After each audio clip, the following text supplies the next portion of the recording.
লাউয়ের চোকলাগুলো ছিল, তো সেইগুলো ফেলে না দিয়ে এরকমভাবে সরু সরু করে কেটে নিয়েছি, লম্বা লম্বা করে একদম সরু সরু করে। আর তার সাথে আমি দিয়ে দিয়েছি পেঁয়াজও সরু সরু করে কেটে নিয়েছি।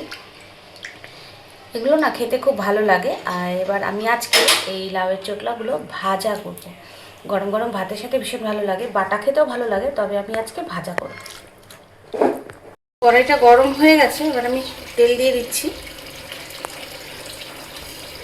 এই রান্নাটা না খেতে খুব ভালো লাগে। তোমরা নিরামিষও করতে পারো, পেঁয়াজ অথবা রসুনটাকে অ্যাভয়েড করতে পারো যারা নিরামিষ পছন্দ করো। তো আমি নিরামিষও খাই, আবার এইভাবেও খাই, যখন যেরকম ভালো লাগে মন চায় সেভাবে খাই। তো কড়াই গরম হয়ে যাওয়ার পরে তেল দিয়ে দিয়েছি, একটু সামান্য কালো জিরে আর শুকনো লঙ্কা। এবার এটা একটু শুকনো লঙ্কাটা একটু ভেজে ভেজে নেব। ভাজা ভাজা হয়ে গেছে, এবার একটু রসুন দিয়ে দিলাম। ওই 2-3 কোয়া একটু রসুন থেতো করে এর মধ্যে দিয়ে দিলাম। রসুনটা একটু ভাজা হবে, দেখো লাল লাল হয়ে গেছে, কড়াইটা বেশি গরম হয়ে গেছে বলে সাথে সাথেই লাল লাল হয়ে গেল। তো দেখো রসুনটা এবার লাল লাল হয়ে যাওয়ার পরে আমি এবার প্রথমে এই যে কেটে রাখা লাউয়ের যে কচি কচি খোসাগুলো ছিল এগুলো এবার দিয়ে দিলাম।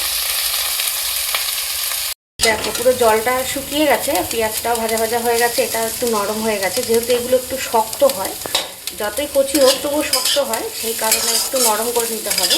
তো এরকম হয়ে গেছে, একটু নরম নরম হয়ে গেছে। এবার আমি এর মধ্যে দিয়ে দেবো সামান্য লবণ। আমি কিন্তু এতক্ষণ লবণ দিই, পরিমাণ মতো লবণ দিয়ে দেবো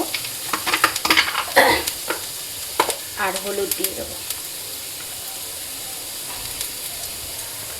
এবার যদি তোমরা মনে করো যে ঝাল খাবে, তাহলে ঝাল আরও দিতে পারো, কাঁচা লঙ্কা। আমি তো দেবো 3-4টে কাঁচা লঙ্কা, আমি গোটা গোটাই দিয়ে দেবো। এবার কাঁচা লঙ্কাগুলো নরমও হয়ে যাবে ভাজতে ভাজতে, আর ভাতের সাথে মেখেও খাওয়া যাবে। তো এইভাবে আরও বেশ কিছুক্ষণ কিন্তু ভেজে দেবো। এবার আমি শেষে একটু মিষ্টি অ্যাড করে দেবো, এর মধ্যে একটু মিষ্টি অ্যাড করে দিলাম। একটু মিষ্টি মিষ্টি হলে খেতে ভালো লাগে।